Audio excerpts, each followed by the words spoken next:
Welcome back to a brand new episode of the MMA Beat. It is Thursday, January 19th, 2017.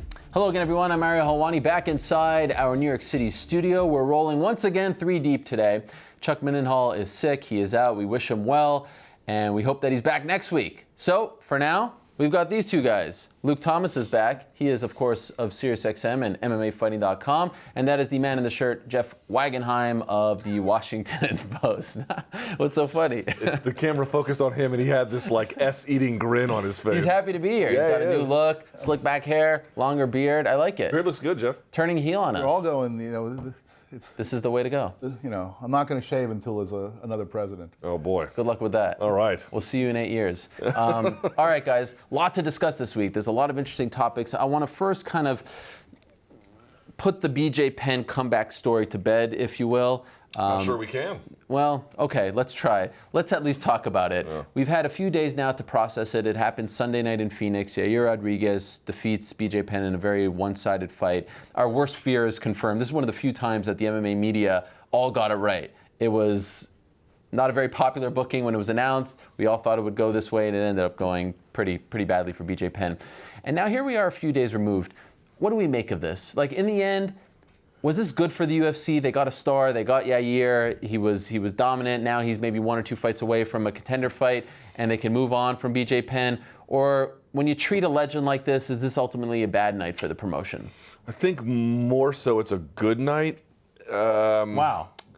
With a very big caveat on that. So here's why it's a good night. Because I don't think that BJ Penn has a tremendous amount of star power presently, but he has more than Yair Rodriguez. You talked to Sean Al-Shadi, who was there that week. He was saying that when BJ Penn, there wasn't a lot of fanfare in town, but when they had their open workouts or other things and BJ came out and entertained the crowd, they loved it. They really wanted to see BJ Penn. So I do think that there's something to be said about BJ's star power being transferred to an extent to Yair Rodriguez. He did look good. He looked, obviously markedly better than BJ. So there's something to be said about that. The show did okay in the ratings, maybe even good.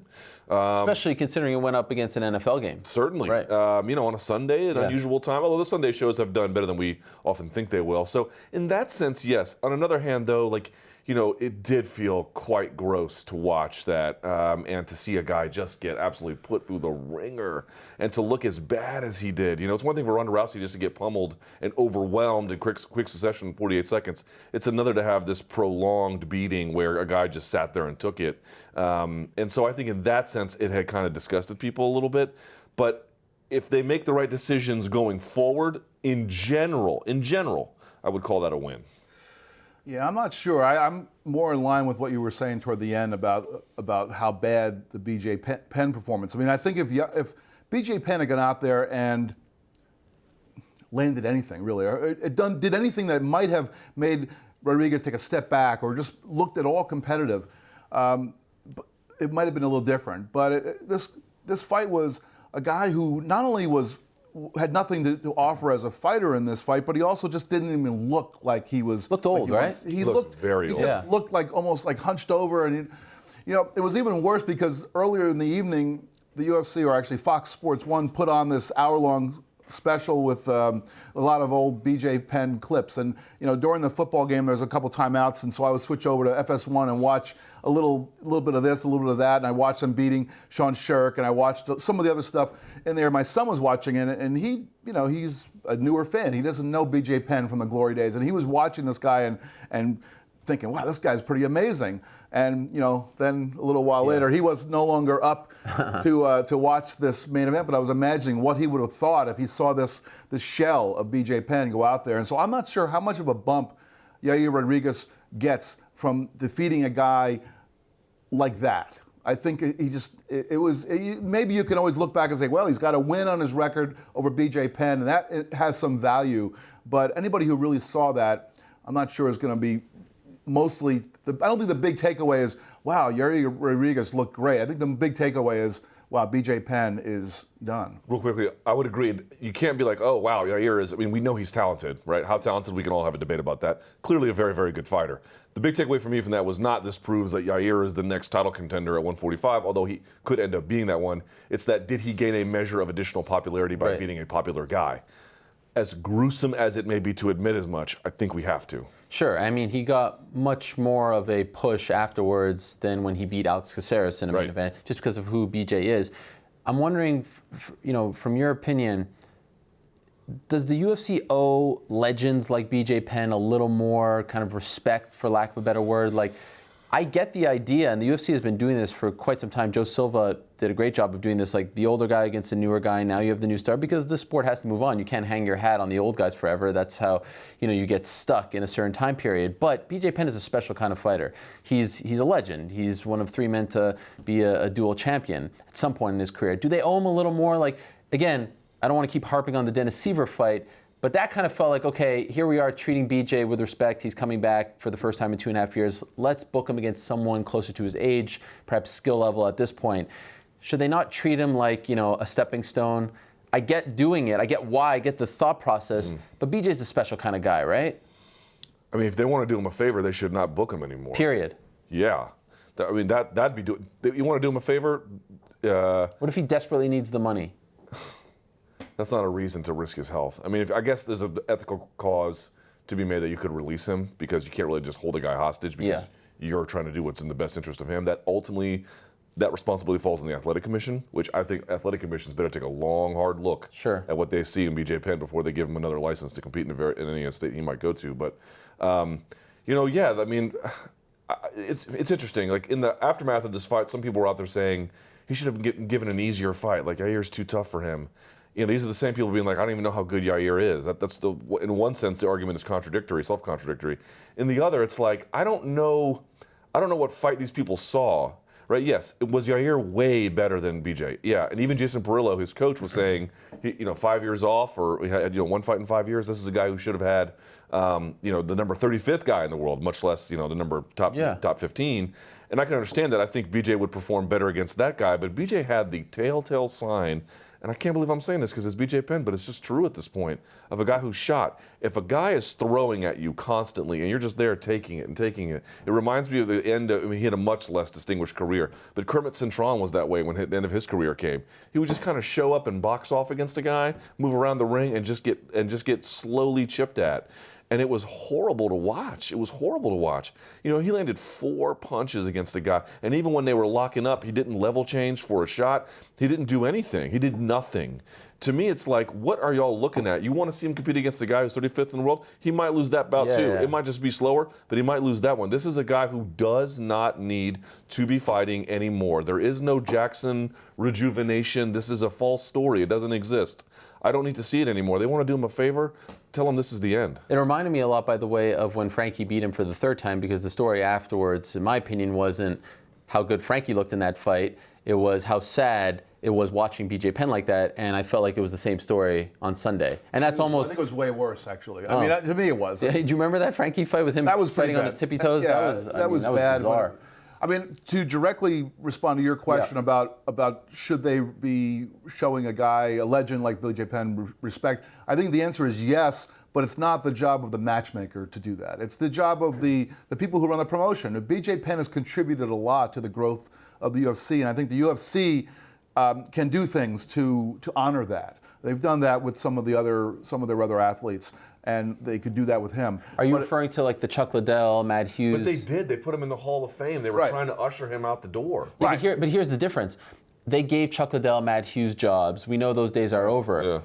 If you know the history of Dana White and BJ Penn, it has been a very contentious one when he went to K1, champion, all that stuff. So I'm wondering, I can guarantee you at some point Chuck Liddell was like, come on, man, give me another fight. Dana's like, no way, I don't want a penny of that. Right. But because of the history, was it okay to put BJ in that spot? Was there not that emotional attachment?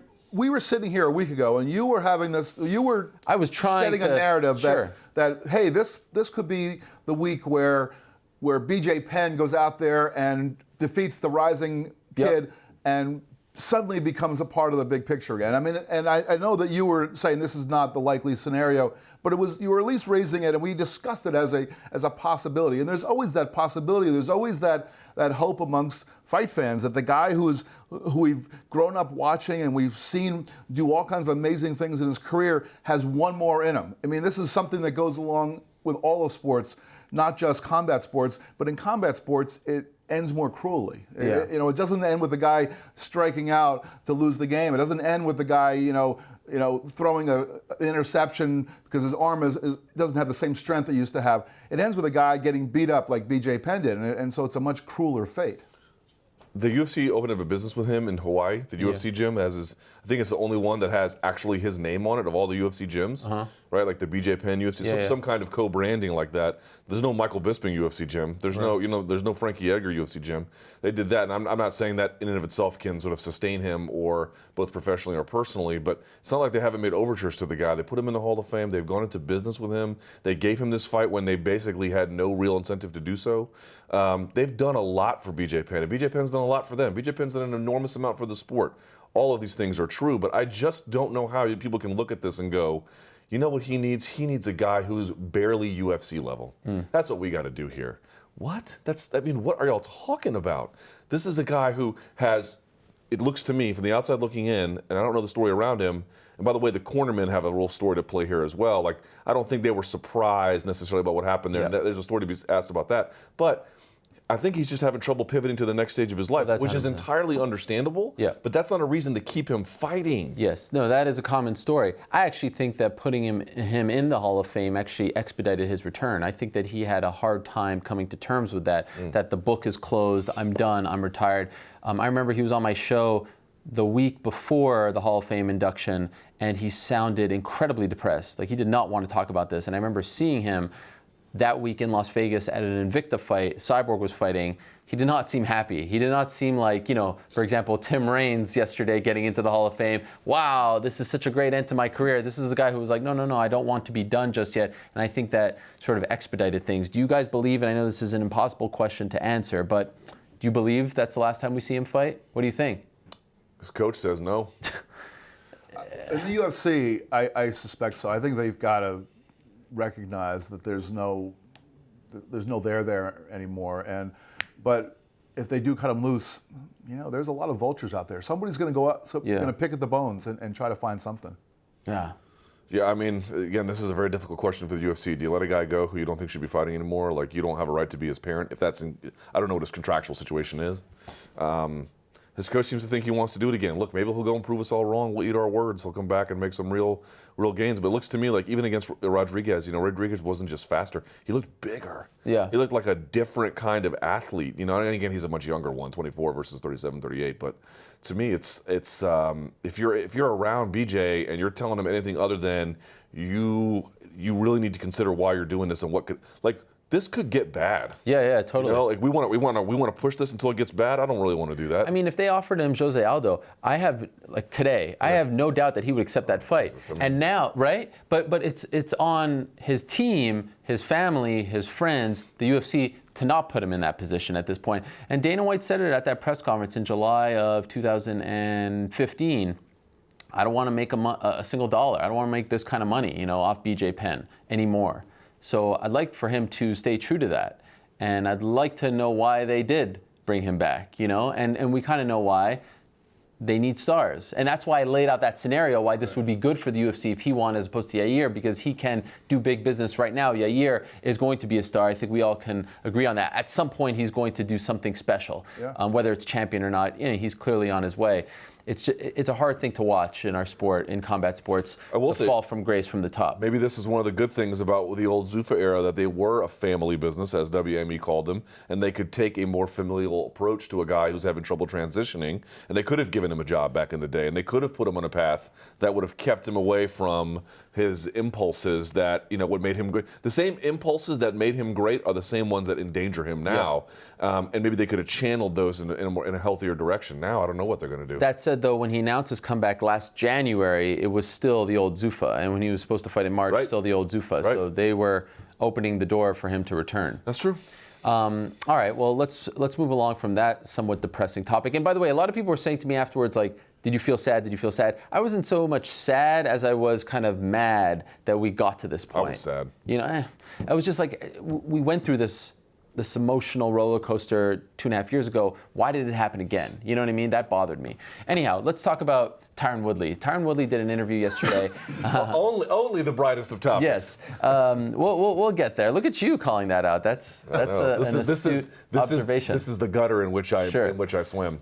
So Tyron Woodley and Stephen Wonderboy Thompson are on ESPN yesterday. They're starting to promote UFC 209, and they're doing it together, which is an interesting dynamic and not something we often see. It's usually just one of the two headliners getting, the media treatment on a particular day. And, Tyron Woodley is a fascinating guy, and he's a very good interview and a very interesting interview. And he said two really interesting things in that interview alongside Stephen Wonderboy Thompson with Cary Champion of ESPN that I'd love to get your take on. The first was, he said that he believed that he was the worst treated champion in UFC history. And then he implied that there is racism in the sport, that the fans do not treat him with the respect that he deserves, aren't fans of his because of the complexion of his skin. And so we've actually talked about this on this show, but we've talked about it in this sort of light. We've wondered out loud whether the UFC knows how to market black champions correctly, right? We talked about this after he won. If they knew, which buttons to push, which shows to put him on, how to connect with this sector of society, because historically they haven't been able to do so. But he's coming out and saying, A, the fans don't like me essentially because of the color of my skin, and B, maybe not, 100% connect. He's not calling the UFC racist, but he is saying that I am not being treated like other champions. What did you make of these comments?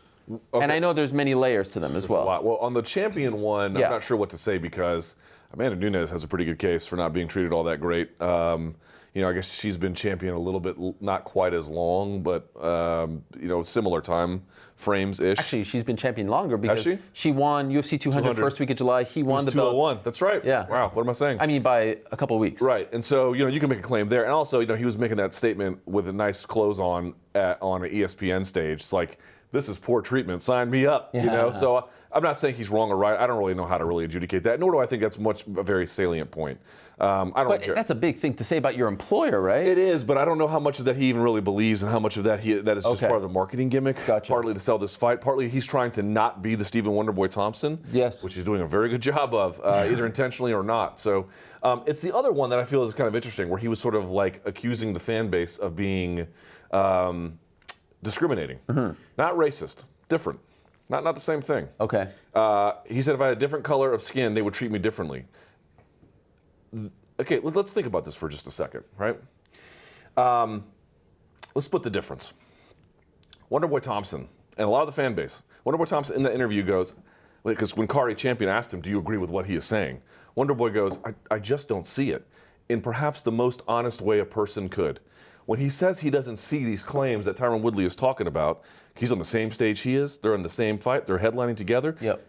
He's like, what are you talking about? Like, no, people don't like you because they don't like you. He, I think, is being quite honest about this. And I think a lot of the fans, when they look at Tyron Woodley, they're like, dude, it's got nothing to do with you being black. You're just annoying. When you get the belt and the first order of business is to not fight the number one contender, which people, by the way, are now getting on Amanda Nunes for and are getting on Cody Garbrandt for, they're like, you're just being awful. That's why we don't like you. But here's the other fact about this, which the history of black athletes speaking up in sports from, Tommy Smith, John Carlos, 1968, to Kareem Abdul-Jabbar, to even Colin Kaepernick, who I think is an idiot, but nevertheless, part of this long tradition of guys speaking up. Apparently, white sports fans just think they're all confused. Let's go through the record here. I know this is long, very quickly about this. We live in a world where, yes, in the current day and age, black people, especially youth, are incredible influencers culturally. If you look at the highest income earners above $100,000, the biggest group in terms of growth is African Americans. That's real progress. But here's also the truth.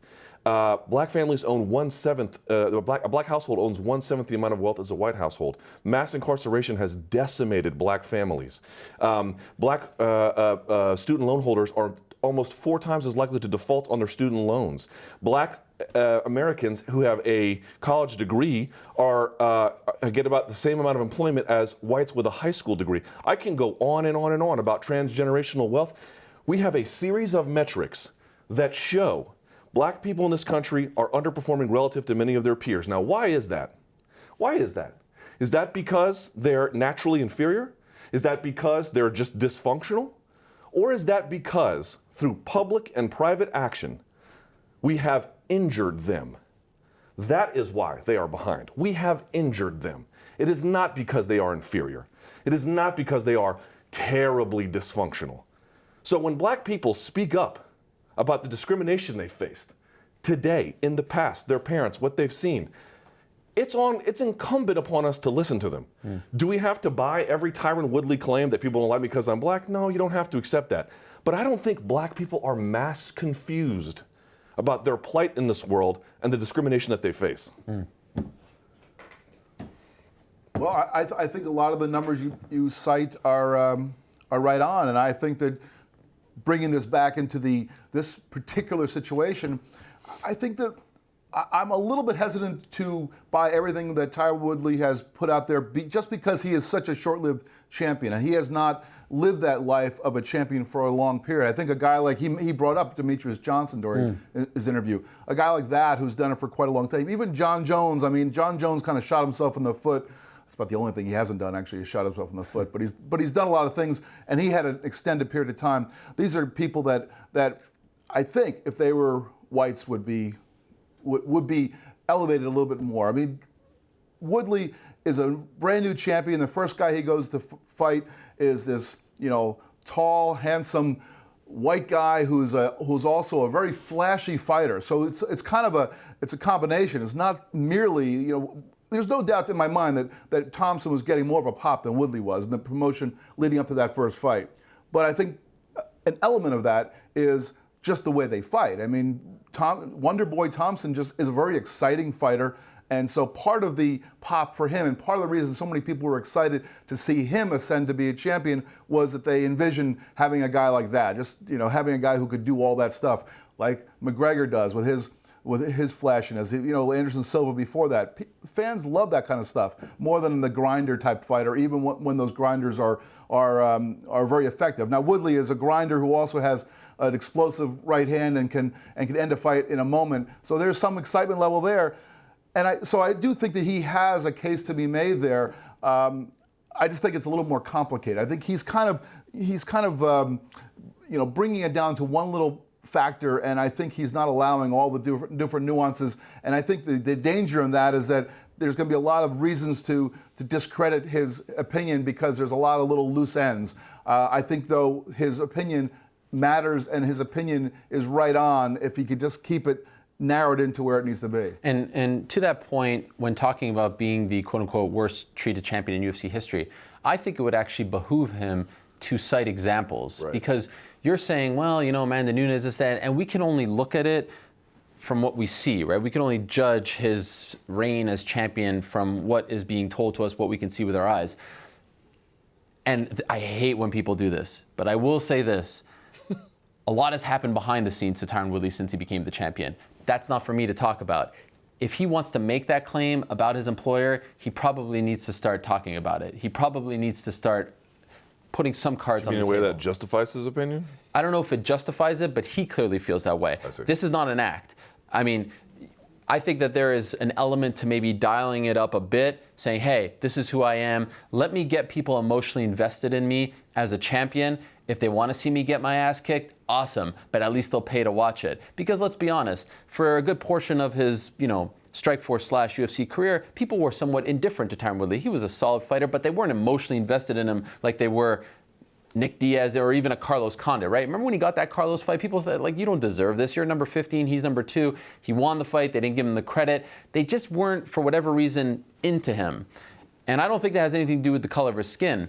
But I think now he's running with this because there is a reaction, and I do think it will lead to greater numbers on pay-per-view. Like I said last week on the show, I think that his game of, I'm not going to give Wonder Boy the title fight, was actually sort of a well-thought-out plan to take away what people were expecting, and now that they, feel like it's being taken away from them, I want it more. So I think Tyron Woodley is a very, very smart human being, and he's using his platform to, put out the kind of messages that he wants to put out. But I do think that it would behoove him to start citing examples if he's going to start doing this, because A, it leads the audience a little confused. They're thinking like, okay, well, why are you mistreated? I mean, we see that you got a title shot, after not fighting for a year and a half.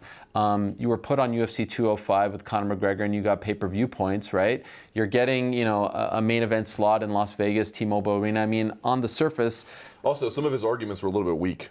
So, for example, he cited the ones that he's putting out. Right. The two ones he put out, he's like, Demetrius Johnson and John Jones don't get their due. And it's like, well, John Jones had his chance and kind of bungled that one. I think we can all pretty much agree there. And Demetrius Johnson, I don't know what it would be if he were a different complexion fighter. I mean, maybe it would be completely different, but it's not.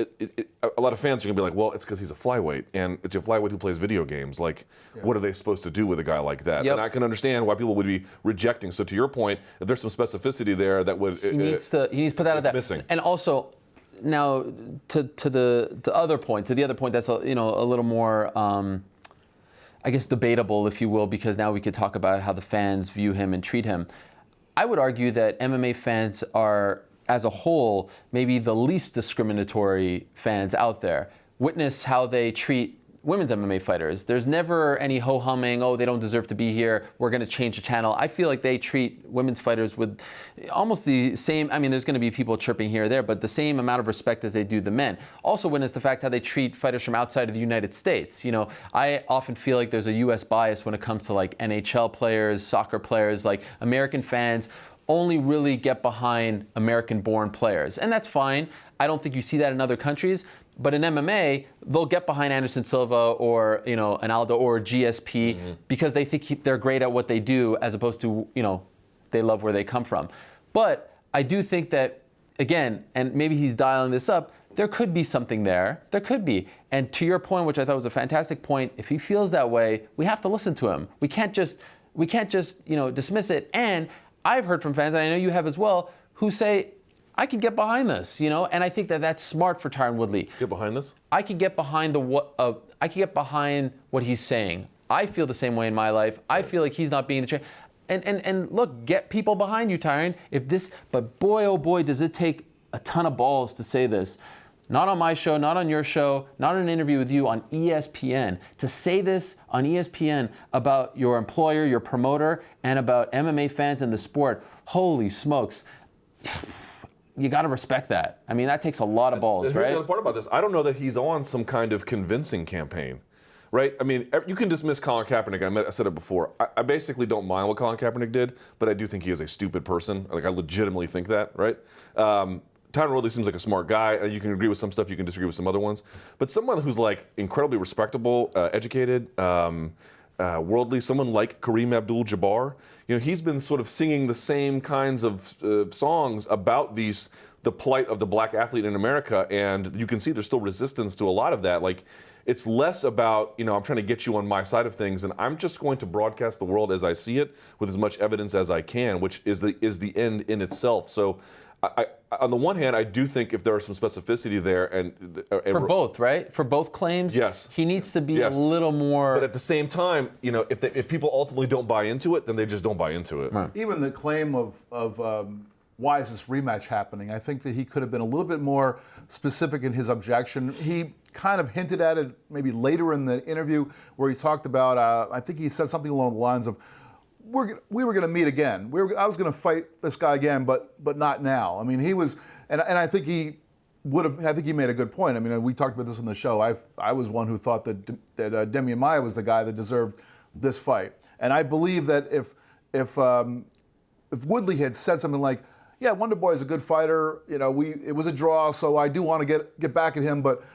There's another guy who's in line right now, and that's who I wanted to be fighting. I wasn't trying to run away from this guy. I know I got to fight this guy at some point down the line, and I'm going to put him in his place. I mean, I think he needed to because he was very weak in his kind of denial of whether this fight needed to happen. He was talking about, well, you lost. It was kind of like, he didn't really make a strong argument. I thought once he got into the race stuff, his argument was a little more heartfelt, and it was almost as though he just organically went there. But I think he came to talk about why he took so long to accept this fight. And I don't think he had a very convincing argument for that. I think he's a lot smarter than people think he is. I think that a part of this is promotion. He's super smart. Yeah, a part of this is promotion. This is the some the of avenue this is just, Sure, and there is.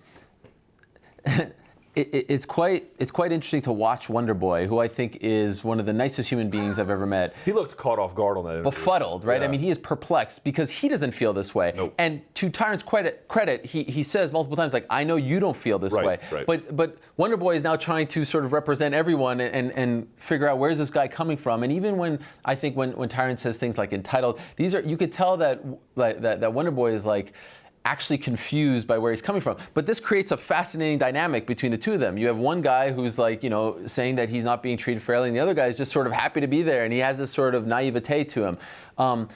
I think that Tyron, it would help him out greatly if he starts citing some examples that have happened to him. And I give him a lot of credit for going down this path, because think of the great athletes right now in America in 2017. A lot of them are African American. A lot of them are black. A lot of them don't go down this path. I mean, we're starting to see a little more from like the Carmelo Anthonys and the LeBron Jameses of the world being a little more socially conscious. But for a while, it was very taboo to talk about these things. Yep. Could you imagine what his Twitter mentions are like these days? Tyron Woodley's? Oh God, yeah. It must be a honeypot of idiots. And so I hope that he is not going into the fight with this on his shoulders, with this massive chip. Now, sometimes that can lead to a good performance. But to say that chip on his shoulder, he kind of wears proudly, for good, for better, for worse. You just hope that it's not me. Look what it did to Ronda. Me against the world. F them all. Yeah. I hope he doesn't fight like that. Last thing though, let's just not be naive about it. And this is true for boxing. Fight game is tribal. The fight game is tribal. Jack Johnson dated white women and fought white guys, and that made white people crazy, and they wanted to see him lose. And even if it's not white or black, forget all that. What's one of the most storied rivalries in all of boxing? Puerto Ricans versus Mexicans. They love it. They get behind it, and it can be a positive influence. They're talking about someone sort of referencing their nationality, and people taking pride in that and the pride of the achievement of their countrymen. It's not all bad, but the fight game is tribal. We like to fall along racial and ethnic lines. You notice that Woodley brought up how he was offended that Wonder Boy came in with an American flag draped around him because it made him seem like he was other. Sure. And I get that. On the other hand, you can't deny what Wonder Boy wants to come in.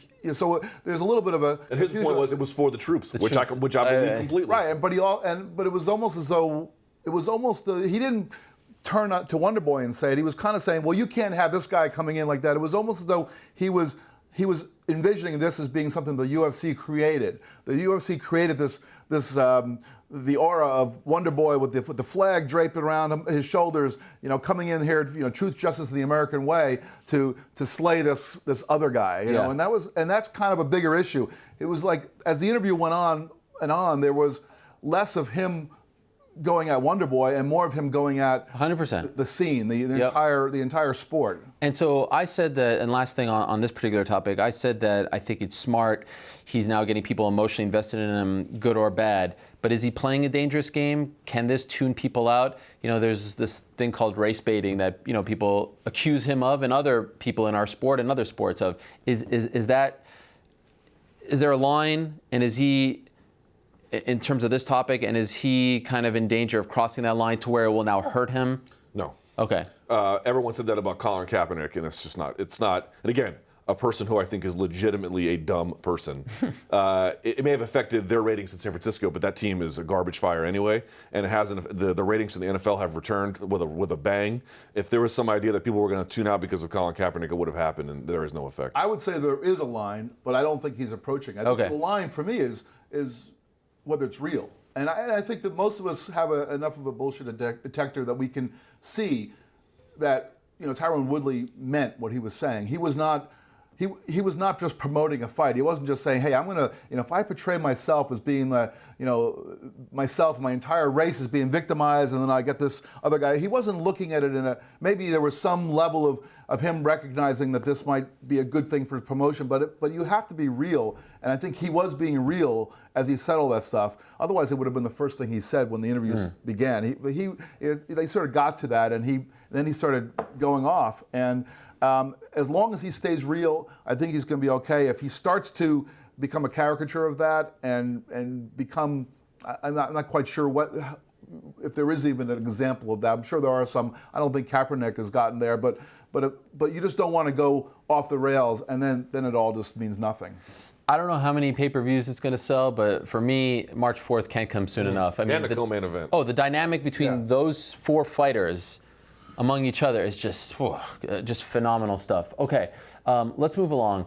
You know, on this show, we have quickly dismissed the Floyd-Conor stuff, right? And I think with good reason. But I do believe that now it's time to actually talk about it seriously. And Colin Cowherd, that you? No, Is that because you? I'm not telling you. No, I'm not telling you to go out and buy tickets on a certain day. Right, but because I know from information that it is now being explored. It is a real thing. And I mean, look what happened last week. Now, I'm not saying that these are real negotiations going on, but you know, Dana White coming out on Mr. Cowherd's show and offering a deal, which I don't even know if he's in the position right now to be offering anything when it comes to a boxing match, right? But that felt a little more real. Floyd's media tour at ESPN felt a little more real. Floyd's comments to FightHype.com about Dana White felt a little more real. Floyd tweeting about it today feels a little more real.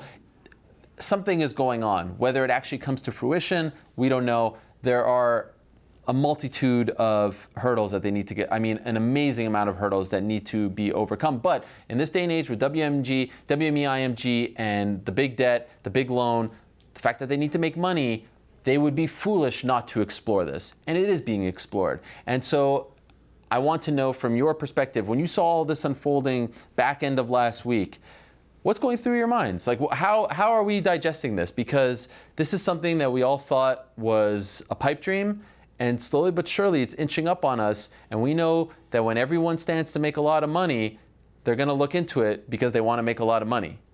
Right. So what the hell? What do these people all have in common? Conor McGregor, Floyd Mayweather, and you know the mass of suits at WME. I mean, these guys all love money, right?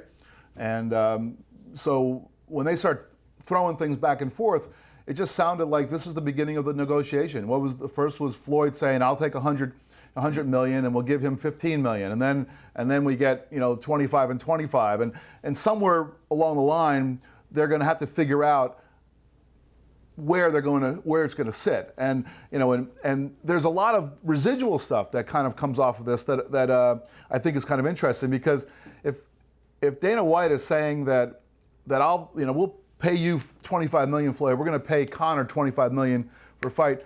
Well, this is something that Conor McGregor is going to find useful and stick in his back pocket for the next time he has to talk about Dana 100%. White for a UFC fight. Great right? point. They've now publicly attached him to a $25 million purse. Now, I know the opponent means a lot, but you don't think he's noticing that and being like, wait a second, you think that highly of me? The next time you offer me 2.5 million, you're going to have to reconsider. But I do think that's I do think that I've sort of digressed, because I do think this thing is real, because all the players have the same interest, and it's really money. This is not a competitive contest. I mean, I think we all would agree that in a boxing ring, this is not a competitive contest. In an octagon, it's not a competitive contest. Right. Going either way. We can acknowledge that. But everybody gets to go to the bank afterward and deposit a huge check. Yeah. And that's really what it's all about here. So my read on this, as I've been doing some thinking about it, my read on this is that, one, I think you're right. They want to make some money if they can. If they can is the real big... Sure. That's why they're exploring. Because there's a lot of different ways this could blow up in their face. Number one, here's what I think they're trying to do. They don't want this to go off the rails and happen without them. If it's going to happen, they want to be in control. You're talking about the UFC? Yes. Okay. They want to be in control of it. Absolutely. And I can imagine they could promote a boxing event if it came to it. Absolutely. Right? But now I guess they're boxing promoters? That's kind of interesting. Yeah. But that to me was like why Dana White was inserting himself into this conversation. Agreed. They don't want these two negotiating outside of them. But it creates a number of other hurdles. Eric McGracken, shout out to him from Combat Sports Law, was noting, if you look at the contractual language involved in the UFC contract and how it coincides, or how it, I should say, clashes with the Muhammad Ali Boxing Reform Act, this actually lends credence to the argument from McGregor that these contracts are coercive, or that is the UFC turning itself into a boxing promoter. So that may backfire. The other thing to think about is, and I think why they're like, they want to be in control of it, but they ultimately, I think they want to stomp it out, because look, we're talking about a guy who's never boxed a 12-round fight versus maybe the greatest defensive fighter, I should say, one of the greatest defensive fighters ever. Boy, that is a recipe for a beatdown. Anything can happen, but probably not, right? Mm-hmm. And what would happen if McGregor went in there and they made it, and he just got wrecked? right? Stopped in 3 rounds or something. Do you think that hurts his drawing power as an MMA fighter? Well, it depends on how you look at it. If you're an MMA fan, you're saying to yourself, you know what? Conor McGregor is the one that went to boxing. Conor McGregor is the one that has the courage to test himself in another dimension. Well, Floyd Mayweather is nothing but a calculating, risk-averse businessman. If you're a boxing fan, you go, look at these Neanderthals. Sure enough, soon as they came over here and they fought a refined fighter, look at what happened to them. There's your false god laid before ours. That's what you should understand about the difference between MMA and boxing. But they'll both watch, right? This is also, they'll both watch. But there's a cost after the fact. Sure. This is also why McGregor's the perfect MMA fighter to become involved in this. Because look at what happened when he fought Nate Diaz the first time. He goes out there and gets toyed with, choked out. I mean, you know, he had his moments early on, right? He was winning early. But then he goes out, and as soon as the thing goes to the mat, that thing was over like that. And he gets ridiculed, probably not quite as severely as he would be by boxing folks, but he got ridiculed, and he just turned it around. And he faced the music. Yeah, because he got a rematch. But he insisted on a rematch. He got himself in position for that. Floyd's not going to give him a rematch. Well, he's going to. Floyd might, I guess. What you're saying is he's able to turn lemons Here's into my lemonade, theory. right? This is crazy. But this is how I imagine this thing going down.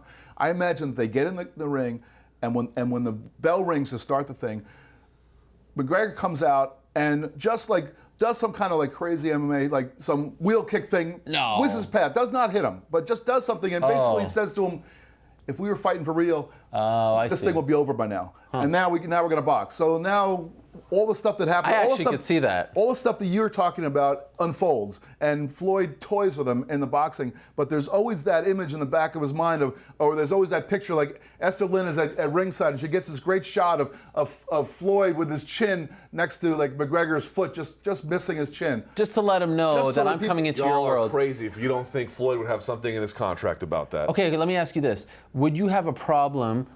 I think this would happen in Nevada, right? I mean, that's Floyd country. Would you have a problem with the Nevada Athletic Commission sanctioning this fight? Sure.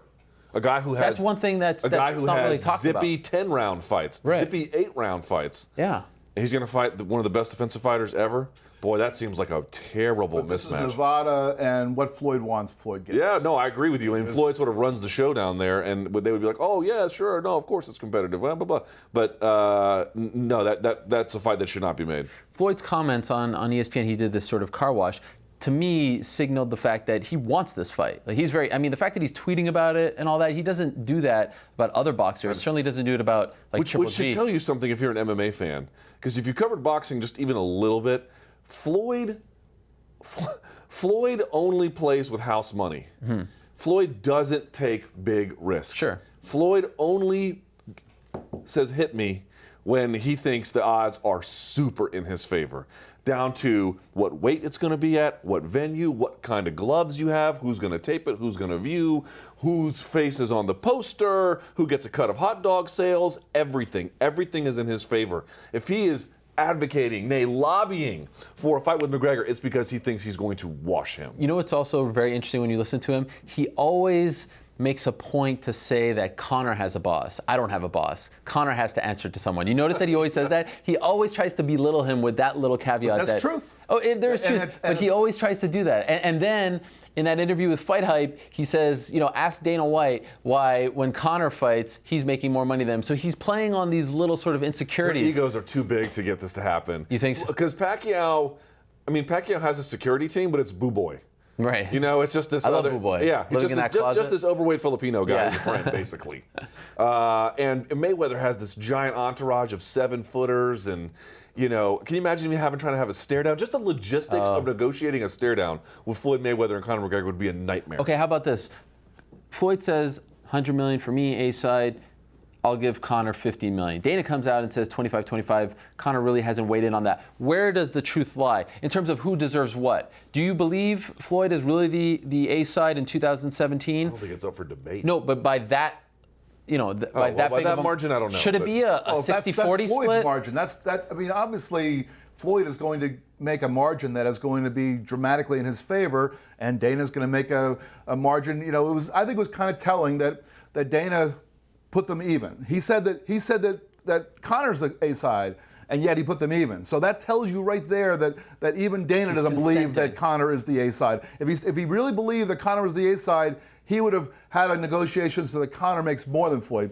He's not. Okay, but if you're Conor, do you agree to a 70-30 split? Is that realistic, or should it be 60-40? Should it be 50-50? That's up to them to negotiate, but like in terms of drawing power. I mean, Floyd. Everyone's like, well, what about the Berto fight? I mean, it's like, okay, this is at the very end of his career against. But it's right now. You have to. I understand, but it was, he basically had no one left to fight. Maybe he could have done a rematch against Pacquiao. By the way, a rematch against Pacquiao would clear 2 million pay-per-view buys, even though the first fight sucked. What does better on pay-per-view in your opinion? Rematch against Pacquiao or the Conor fight? Probably comparable numbers. You think so? Yeah, probably comparable. North of 2 million for either of those. I think the Conor fight beats it. Because significantly? You think it beats 3 million? No chance. No, not significantly. But I think it beats it because people felt a little burned by the last one. Also, how much they charge. They charge 100 again. Yeah, that's maybe. Crazy. Maybe it'd be slightly higher. But I don't think it's a crazy statement to make. No, I think both would clear 2 million, and from there it's anyone's guess. But maybe you're right. Maybe it could be even higher.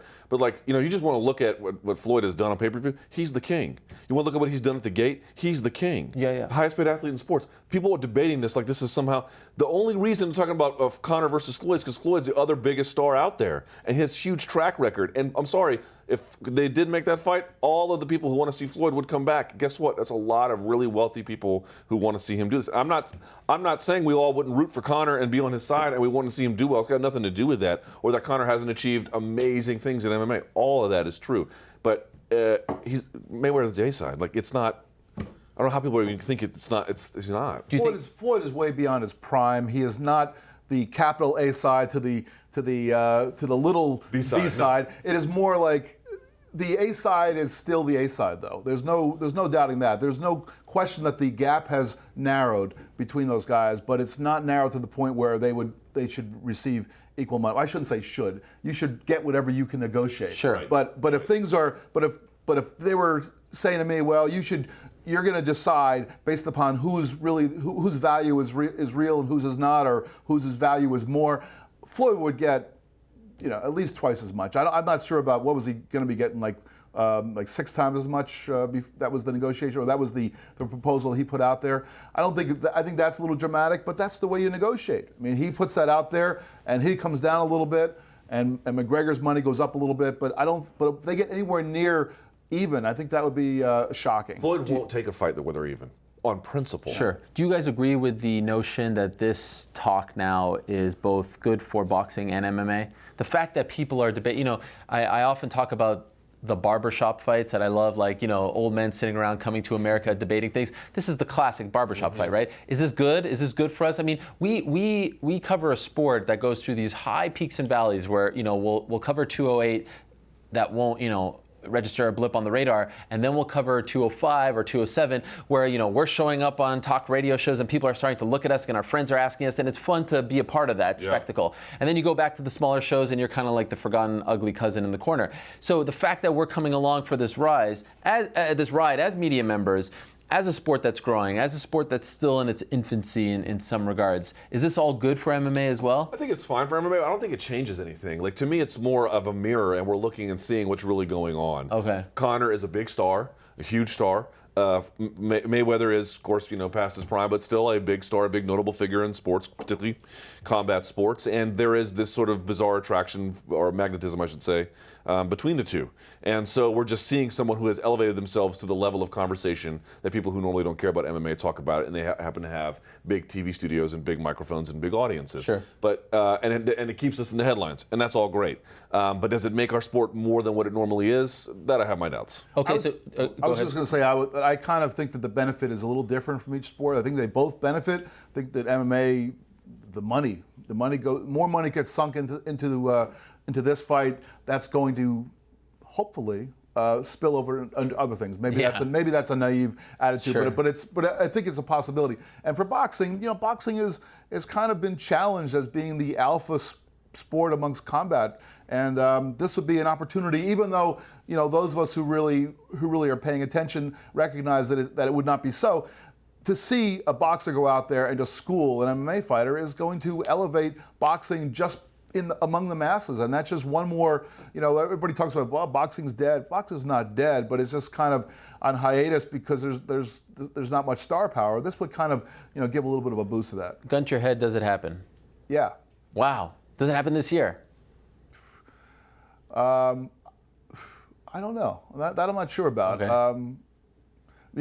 Floyd is the guy who likes to delay things until his opponent. He delayed Pacquiao until Pacquiao was not the fighter that could beat him. He's so much older. He's so much older than But he Conor. can't do that with McGregor. Yeah. It's almost, in a way, he would be wiser not so fast. He might be wiser to do that to take a McGregor fight sooner when McGregor's been off for a while or something. But I'm Floyd is the one who's in control of the when. There's no doubt about he's the guy that's in control of the when. And I'm not quite sure what his thinking would be on that. Does it happen? No. But let me just say something. It's like Pacquiao got weighted out on age. And in that sense, you can't wait out McGregor. Well, we know how fast this sport Just got changes. brutally knocked out, Who? Against Marquez. I mean, he was like, it wasn't just an older fighter, it was a beat-up fighter. It was a beat-up fighter, right? And you remember, after the fight, my shoulder hurts. Oh, God, whatever. Long story short, I find this unlikely right now because McGregor's just on fire as it stands, right? He's firing on all cylinders. But the fortunes change in mixed martial arts. Let's say he loses to either the eventual winner of Ferguson versus Khabib. And let's say he loses another fight after that. Let's say 2 in a row. And let's say he gets finished in both of those. Again, I am positing a very unlikely scenario, but let's say that's the case. Now you're not the champion and you've already lost the number 1 contender. Now who are you? You're still a big star, but Mayweather's he's just not going to take a deal that's not super advantageous for him. And if fortunes change for McGregor as he gets older and if he gets brutally knocked out, again, it's not the same thing as Pacquiao, but I can see there being a little bit more concession as a consequence. But I think on your scenario, the fight wouldn't happen. I think if it got delayed to the point where McGregor took 2 more MMA fights and lost them both, I think that this thing I think this thing is only, the only reason I was so quick to say yes is because McGregor is a hot ticket right now, and Floyd recognizes that this is a payday for him. But if that payday gets diminished, then it's like, why bother? I don't know. Pacquiao was losing; they picked him up too. So one underrated component to all of this, if it did happen, could you imagine the sort of dissension between the MMA media and the boxing media? I mean, you guys have covered boxing. Boxing media, they kind of think that we're, the loser group, we're the younger guys. They're also geriatrics. And no, I know. So the media rooms. This is a true story. Yeah. I one time went to a boxing presser. This is a true story. And there was a scrum, and I won't say who the fighter was. I remember looking at the scrum. You go to an MMA event, and there's camcorders and iPhones. Yeah. They were holding up tape recorders. Yeah. Tape recorders. The dynamic there would be a lot of fun to take part in. Quick side note, because we are getting close to the end of the show, unfortunately. ESPN reported this week that Nate Diaz is applying for a boxing license as well. And my question to you is, not so much can or will Nate Diaz box, but is Nate Diaz treading on a dangerous, ground in terms of copying Conor too much? Like, anything you can do, I can do as well. You ask for big money, I ask for big money. You get a license, I get a license. And does Nate Diaz need to be careful because the way he got the fight against Conor was like, I'm the fight, my shit don't stink, as opposed to being the guy who's chasing Conor, because Conor doesn't really like that. He wants to be sort of the guy going out and chasing big things here and there. He doesn't want to feel like he's being chased, Aldo, etc. Is Nate? He has to play, I think, his cards correctly here because he wants that big fight, and at some point the UFC is going to come calling to him because they need him, as is the case with his brother as well. But do you feel like he's playing a dangerous game here? I hadn't considered that aspect. I suppose there's a possibility, but I don't feel like we're there yet. Okay. I think also he just doesn't want to be forgotten because he doesn't want to take fights, but he doesn't want to be an afterthought either. Yeah. And this is a way to reinsert himself and also to say, I can take boxing fights too. I can challenge the legitimacy of these contracts. If Conor says I'm retiring, he says I'm retiring. Conor says, what I mean? There's a little bit of that going on, no doubt about it. I don't feel like it's reached a tipping point yet. But I guess we'll have to see. But this one, I'm okay with this one for all the reasons that here we are talking about him. Yeah. He's not taking fights. Neither is his brother, apparently. But I don't feel like... Look, everyone's copying Conor McGregor. Amanda Nunes gets out there, I'm going to be the next female Conor McGregor. Sure. Everyone is copying him at this point. What do you think? I was kind of puzzled by the news of this because I was trying to think of where's his angle, and the one you put out there, I hadn't even thought about that. I thought maybe he would try to put himself out there as an alternative to McGregor for a Mayweather thing because McGregor doesn't want to take. He might he's say, a "I'll take the 170-pounder. He's bigger than Luke. You can't fight a guy who fights at 147. They all are apparently. Suddenly you got big again. How'd that happen? Yeah. So yeah, I guess in summation, I'm not really sure what he's going after here. I'm not at all concerned for him losing some kind of edge. I think he's just doing something. I don't know what. Okay. UFC announced on Sunday that they're back for another season of Tough 25. Yay. And this doesn't include the international ones. Wow. And this one's going to be a comeback season, if you will. It's called Redemption, and it features ex-Tough fighters as well as one current UFC fighter, and it's going to be coached by TJ Dillashaw and Cody Garbrandt. And it's the second time that they do this sort of thing. The first time was Tough 4, but that time it was just ex-UFC fighters. And that time there were no coaches. And that time the winner of the show, the two winners, two weight classes, got a title shot. That's not the case this time. We've talked about this show. We've talked about our lack of interest in the show. We've talked about the fact that they haven't done a good enough job of evolving the show, that maybe it needs to take a bit of a break. It's not what it was. The sport isn't what it was. Doing a 12-week show in the middle of, January through April when there's, 4 pay-per-views a year is a lot different than when there's 52 shows and now you're adding to it. We don't have as much time to devote to this every Wednesday night. Anyhow, does this at all interest you more, or is this like do you foresee, because one thing we have talked about is not caring for the fighters on the show, but now we're going to know every single one of them. We have seen these guys in UFC fights. Again, we're emotionally invested in them, and so there's a bit of a different connection there. Do you foresee yourself checking it out or no? Checking it out, sure. Okay. I mean, I checked out the last season of Ultimate Fighter. Fights were amazing. Yeah. But then I just went to the DVR and I just forgot. Not out of not even out of spite. I'm not trying to be difficult. It just didn't occur to me to make it priority viewing in my head, But yeah, the fights were tremendous. They were really, really good last season, and the coaching was good, and all that stuff was good. I'll check this one out. I mean, it looks to me like, based on the fan reaction, this is like our version of The Bachelor or something. What the reaction of the fan base was like, oh man, I can't wait to see TJ and Cody in the same house. Woo! Yeah, Who's gonna get the rose? That kind of thing. Just the drama of it was really an investment. And I can understand, as a drama, real life meets reality TV, that might be a great sales angle. Maybe it'll be great. I'm not telling you the show's going to be terrible, but I mean, 25 seasons or something, that sounds like a hellish marriage or something. I don't. No, I'm out. Is it possible that they're doing a disservice to this great rivalry, this really, authentic, organic rivalry, by putting them out there on the show each and every week, putting them in the same, can sometimes too much of a good thing be a bad thing? I don't know. I think that this is, when this thing was announced, I didn't pay attention to it enough to even see what weight classes they were going to be. That's the fighters telling were in going its to be. own right? And and I sort of heard Redemption, but I didn't really look at the details of that. All I was interested in was the two coaches, and so that's fine for me. I mean, I probably will watch a little bit of it because there are some recognizable. Because you like the fighters. Drama. You've been open about this. I love this. This drama is going to be a little different. The drama between these coaches is going to be interesting because they are former teammates. I mean, that kind of is where it's not just the familiarity. Like, these guys have been in a gym together a lot. And the coaches too. That's what I'm talking about. The two coaches. I mean, that's really. No, I mean, and their coaches. Oh yeah, and their coaches. Right. Dwayne. And so that's what makes it fascinating to me. So the fact that they're going to drag this out over several weeks. Maybe this is the way that this program is going to save itself. I don't know. I'm not sure whether it's sustainable beyond this. We always write the obituary for Tough, and it never seems to go away. But this has got potential, I think. I think at the end of the day, as long as Tough continues to draw even around 300,000 viewers, it'll stick around. It's still a good thing for FS1. Mm-hmm. What will be interesting to see is if it survives with the next TV deal. Does the new TV station or even FS1 want to re-up this? I think that's going to be interesting. Also, I think your idea about the Rose thing is really, really That's what they got to get on that. I just came up with that, by the way. I was just going to say, the one thing is people are like, oh man, I don't want to see this fight on the shelf for how long, and I can understand that.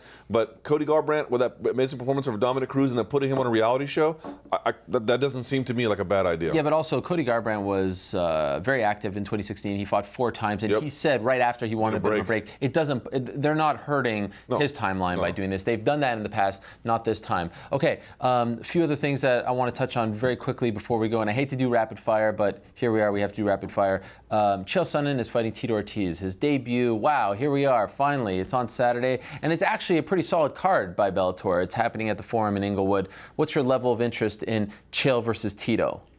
Pretty high. Really? I mean, look, why?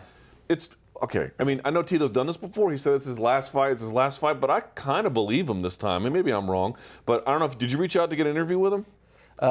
They reached out. Okay, full disclosure. Yeah. They reached out to me asking me if I'd have him on my show. I laughed and said, if you can do it, great. Yeah. But he's the lone fighter currently that I know of, at least, that has blocked me on Twitter for no apparent reason. Yeah. I said, I guarantee you he will say no. Yeah. They said, let's try. And of course he said no. So I got to know as well. But you reached out. No, I don't know. Maria, I have to talk to my producer. Yeah, you reached But probably. I'm kidding. But either way, he follows me on Twitter. He hasn't blocked me. Well, that's a feather in your cap. Yeah, there we go. Look how lucky I am. Yeah. But here's my point.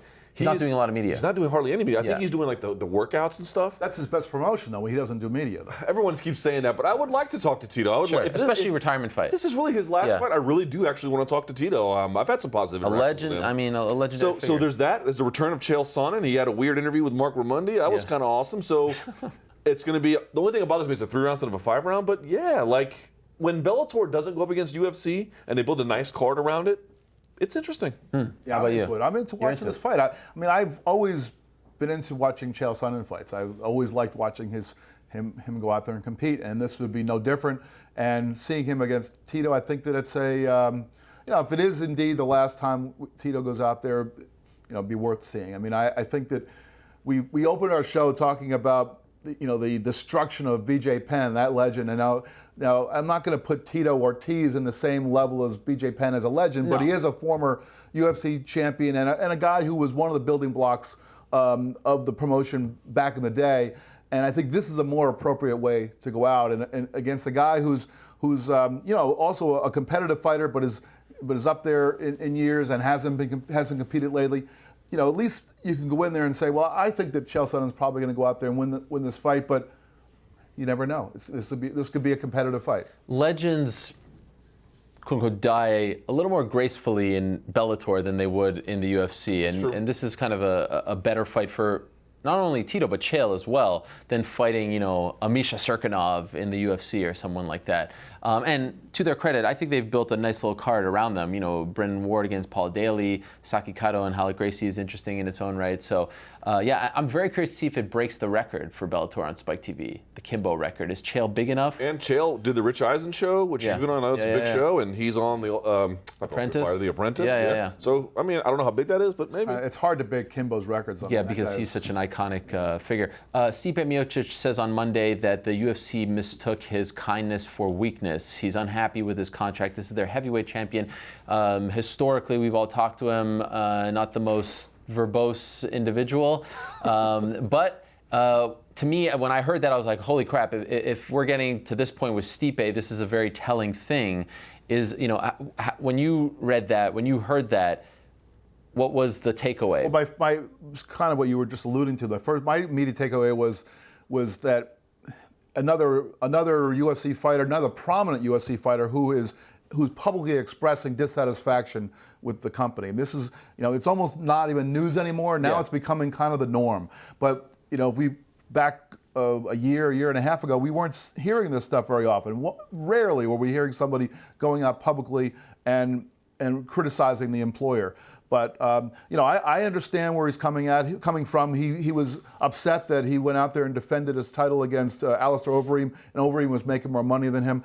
I understand where the inequity of that is. But this is the fight game. This is the fight game where you've got to be able to promote. And as you led off this segment, you said, this is not a guy of many words. He's not, he's not an eloquent interviewee, I should say. And he's also a guy who, just goes out there and does the fighting. And sometimes that's not enough to sell. And that's why he ends up getting, stuck in the contract where he is.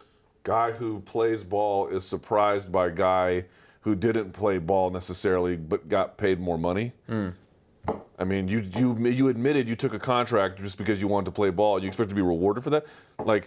I'm not saying he doesn't have a right to make more money. Like his claims about, look, I'm the champion, I defended, blah, blah, blah. Yeah, sure, he should make more money. You took a contract where you didn't. Welcome to corporate America. You will get what you take from them, not what they give you. This is also a prime example, two things, of the contracts being public benefiting the fighters more so than us for our general interest, because then he can know, okay, this guy's making this, I'm selling out this arena. I mean, that arena was sold out because of him. Yeah, he should make money, yes. Yeah, he should make, but he probably had no idea until afterwards what Overeem was making. And also, I mean, I've seen this story time and again. Fighter X, wins the big fight. He's young. He's the champion now. Signs the new deal. Thinks he's, on top of the world. Won't lose. Probably signs it without a manager. Yep.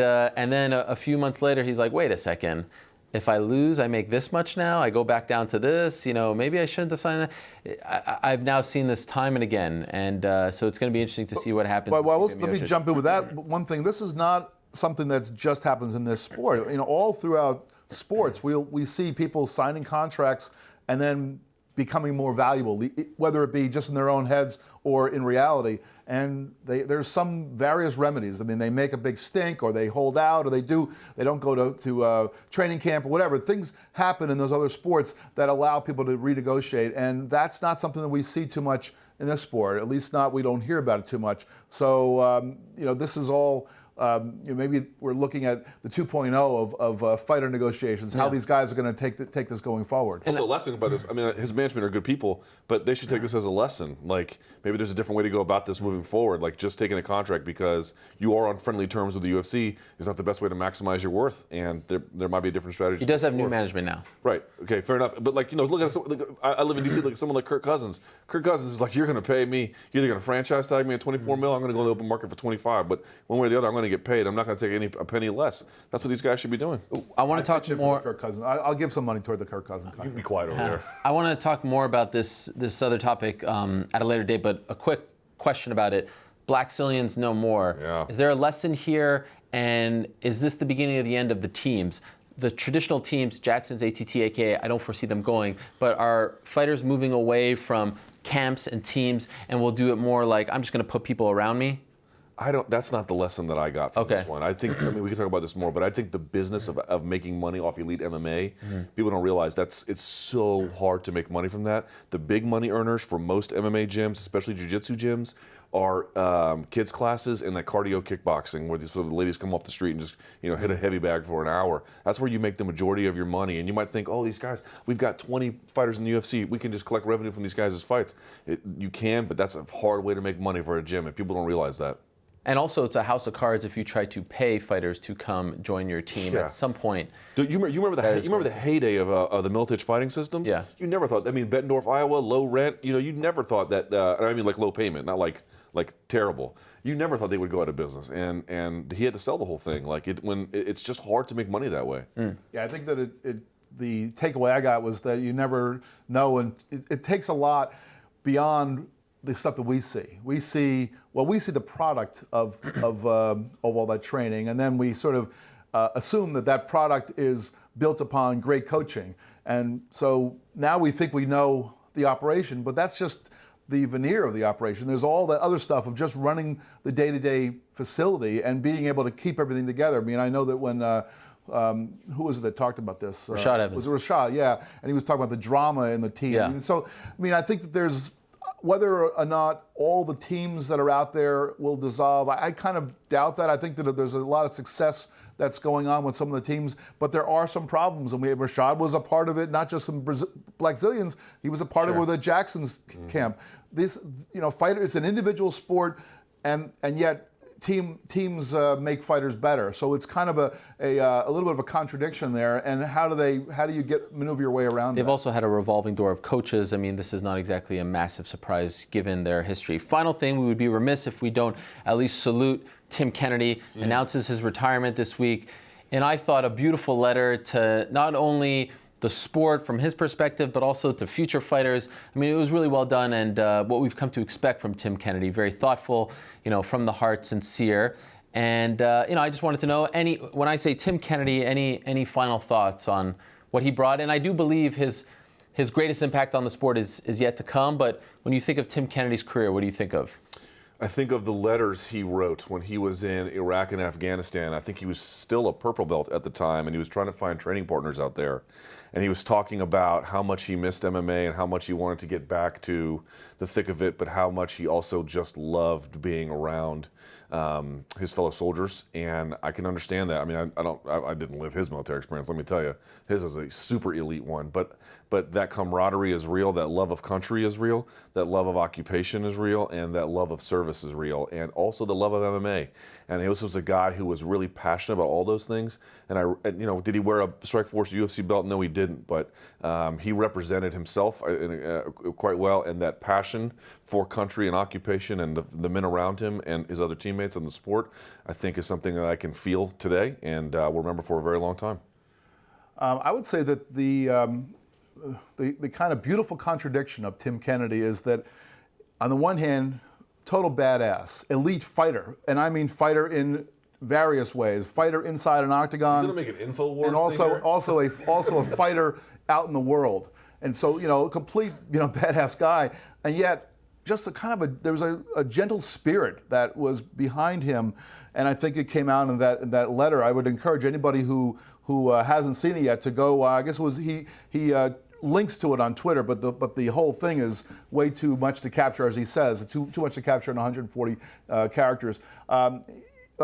Shows an intellect, a curiosity, and a gentleness, and a gratitude. That all these things that I think were really the legacy that I'll remember with the guy. Some of the most impressive thighs that I've ever seen in my life. I mean, his thighs are just out of this world. I'm not sure I'm going to quite go there, but they were impressive. To tie this show together, there's no doubt he did not have the career that BJ Penn had, but it is nice to see someone know when to say when. And has a plan for after the fact. Absolutely, and that is a lesson. That is the real lesson. I mean, this is the guy who's been planning for this for a long time, and he's a very unique individual, but it's nice to see him not stick around too long or long after his expiration date. The very first event that I covered as a proprietor of my own website, JairPark.com, when I was trying to be an MMA journalist, was HGNet Fights 2 in Dallas, Texas. Jason Miller fight? Jason Miller against Tim Kennedy. He lost that one. Yes, but I remember in the lead up to the fight, because this was my UFC 205, this was a big deal for me, paying out of pocket to go